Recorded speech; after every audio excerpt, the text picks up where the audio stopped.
The Philippine insurrection, also known as the Moro War or the Philippine-American Wars, lasted for 14 years, making it one of the longest and most gruesome wars in history. It has left a big impact on Philippine and American history. In fact, the word boondocks, which was coined by American soldiers during the war, was made the title of a classic American cartoon. Now, are you sure that... I said pull that trigger now! You wanna play rough? Okay, say hello to my little friend.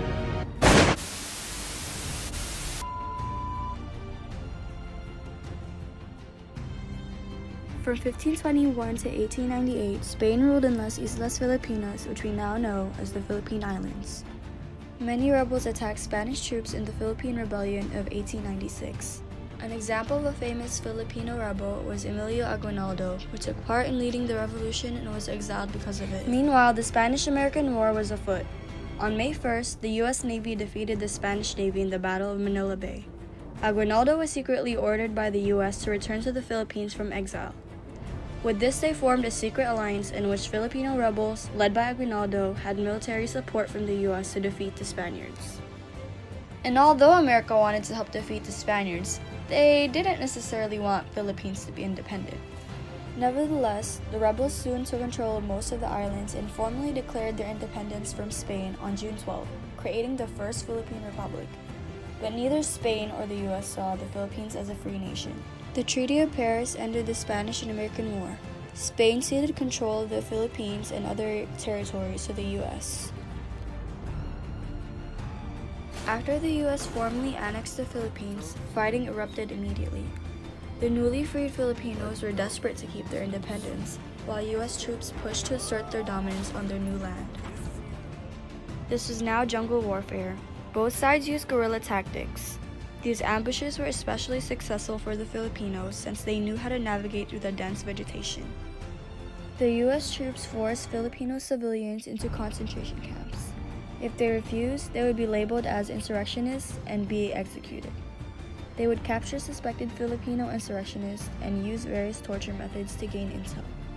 A common technique was called the water cure, in which water would be funneled down the victim's throat until they either submit or drown. Mass killings of Filipinos were also very common. Orders were given to kill any Filipinos in sight outside of the camps. An example of this was the order given by General Jacob Smith to kill any Filipino boy old enough to carry a gun on the entire island of Samar. The troops also burnt all the crops and killed the livestock outside of the camps. Eventually, the insurrection collapsed, but the fighting didn't stop completely. An even more violent group of Filipino rebels called the Moros arose. They would attack and kill as many American troops with their bolo knives before being gunned down. The Battle of Budbugsuck ended fighting for good, with an American victory. In 1934, the Tidings-McDuffie Act allowed the Philippines to self-govern, which started the Commonwealth era. On July 4, 1946, the Philippines formally declared its independence from the United States, establishing the Second Philippine Republic. Although the Philippines was now independent from the United States, it still had ties. Some examples include the Bell Act, the Party Amendment, the Military Bases Agreement, and the Mutual Defense Treaty. The U.S. probably had the power to get what they want without freeing the Philippines, so why did they free them? Well, possible reasons are that many influential people, such as Mark Twain and Andrew Carnegie, thought a permanent colony in the Philippines was undesirable, and at the time, America preferred indirect rule. In 2014, EDCO was created to allow U.S. forces to access facilities controlled by the Philippine Armed Forces and to promote peace and security. Recently, the relationship between the United States and the Philippines is questionable due to the nature of the two leaders.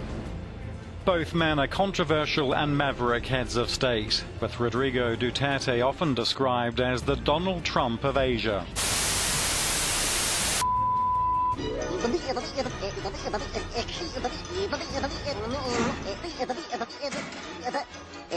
Go home, folks.